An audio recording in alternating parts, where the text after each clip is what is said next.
Ini salah satu rangkaian yang kita inisiasi untuk membangun komitmen bersama untuk bagaimana pelaksanaan ibadah haji tahun ini berjalan dengan baik, yang diikuti oleh petugas yang di Arab Saudi, kemudian petugas PHD yang direkomendasikan oleh Gubernur, Wali Kota, dan Bupati se-NTB, kemudian Ketua Kloter, kemudian pembimbing ibadah dan tim kesehatan, dan termasuk juga panitia yang ada di asrama haji di LOP NTB dengan semua stakeholder yang ada, pemerintah daerah, imigrasi, Kementerian Hukum HAM, kemudian Bea Cukai, kemudian Angkasa Pura, Garuda, semuanya kita hadirkan dengan satu komitmen bagaimana layanan haji tahun 2023 ini berjalan dengan baik dengan tagline-nya Haji Indonesia Ramah Lansia. Dan ini tentu baru pertama dilakukan di NTB. Saya kira ini alhamdulillah Gubernur melalui Pak Sekda mengapresiasi kegiatan ini dan kami punya komitmen bersama, tentu dukungan dari semua pihak termasuk pemerintah daerah, TNI, Polri, kemudian stakeholder yang lain terbiak masuk dalam panitia.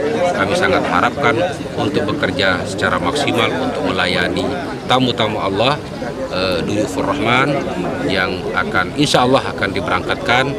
Kloter pertama nanti tanggal 6 Juni sudah masuk di asrama haji ini, dan alhamdulillah insya Allah kita 12 kloter. Nah, kloter pertama itu masuk di gelombang kedua. Gelombang pertama. Kloter pertama kita masuk gelombang pertama, beliau nanti akan ke Madinah. Nah, selanjutnya kloter kedua sampai kloter 12 itu nanti langsung ke Mekah. Sudah masuk gelombang kedua. Oleh sebab itu ya mudah-mudahan kami mohon doa dan dukungan dari seluruh masyarakat Nusa Tenggara Barat supaya tamu-tamu Allah, para jamaah kita bisa melaksanakan ibadah haji, dan harapan kita utuh dari berangkat dan utuh pas pulang. Kloter pertama dari kabupaten mana? Untuk sementara Lombok Timur, sementara Lombok Timur, karena itu kloter utuh. Karena nanti insya Allah di situ jamaah regulernya Ibu Agum, karena Ibu Agum juga ya reguler tidak jadi petugas. Jadi kenapa kemudian kita ambil Lombok Timur, karena memang Lombok Timur yang paling banyak jamaahnya.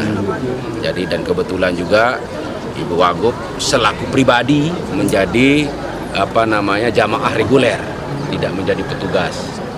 Jadi ya kemudian nanti diikuti oleh kabupaten kota yang lain. Tambahan Untuk sementara kita masih menunggu PMA. Kemarin sudah disepakati oleh DPR untuk kota tambahan, tetapi sampai hari ini kita masih menunggu jatah untuk Nusa Tenggara Barat.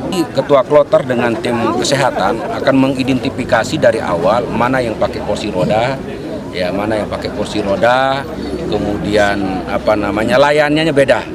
Karena memang termasuk ada di Kementerian Agama pusat juga ada rekrutmen khusus untuk petugas lansia, Pak. Nah, itu nanti yang akan mengedukasi ke petugas-petugas kloter yang lain termasuk petugas kesehatan. Oleh sebab itu saya kira mudah-mudahan semuanya jamaah kita, warga kita Nusa Tenggara Barat yang lansia bisa terlayani dengan baik, dan insya Allah kami punya komitmen untuk itu. Pak, berapa jadinya yang batal berangkat, Pak, karena tidak memenuhi ONA itu, tidak melunasi? 292 yang tidak melunasi dengan segala pertimbangan. Ya kita karena hari ini tidak ada formasi pendamping. Kalau tahun dulu kan ada pendamping sebelum COVID ada pendamping. Kalau misalnya suaminya yang muncul bisa didampingi oleh istrinya. Kalau istrinya yang muncul bisa didampingi. Kalau orang tuanya yang sudah lansia bisa didampingi oleh anak atau yang sudah mendaftar. Tetapi hari ini kebijakan pemerintah melalui Kementerian Agama tidak lagi ada pendamping karena karena dianggap mengambil slot orang lain gitu ya, itu anunya. Jadi tidak ada penggantinya itu Pak Kepala ya? Itu sudah langsung cadangan Pak, dengan otomatis yang cadangan. Jadi makanya kita sudah antisipasi yang cadangan kita minta supaya juga melunasi. Begitu ada jamaah yang memang slot kursinya atau slotnya sudah ada untuk tahun ini mengundurkan diri, tapi sudah ada dengan sendirinya naik cadangan itu. Jadi alhamdulillah secara otomatis, sehingga tidak ada slot yang tidak terisi. Karena malah antusias dari yang cadangan ini luar biasa Pak. Ya, kita juga tidak bisa paksakan dengan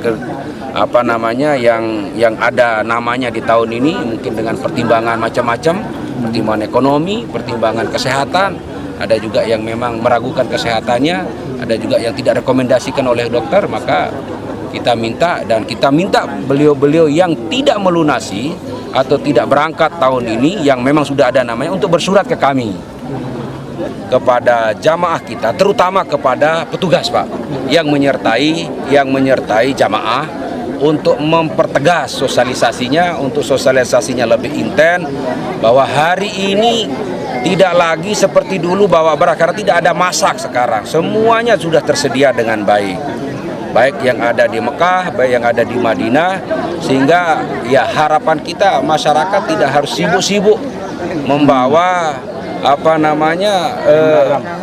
barang-barang yang untuk dimakan di sana, karena sudah tersedia dengan baik, termasuk makanan.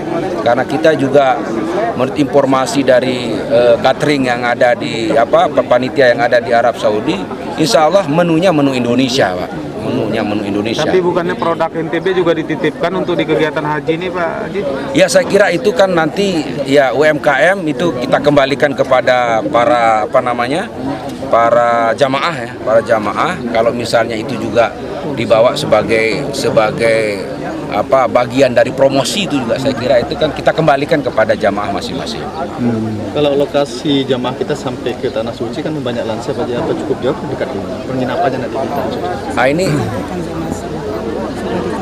ini kan alhamdulillah mereka panitia pusat yang di embarkasi yang di PPIH Arab Saudi itu sudah menentukan provinsi ini di sini, provinsi ini di sini. Insya Allah tidak terlalu jauh semuanya, karena memang hari ini Menteri Agama punya komitmen bagaimana layanan yang terbaik untuk jamaah kita, terutama mungkin ya se-Indonesia dan termasuk juga di Nusa Tenggara Barat. Kalau cuaca tidak ada diingatkan?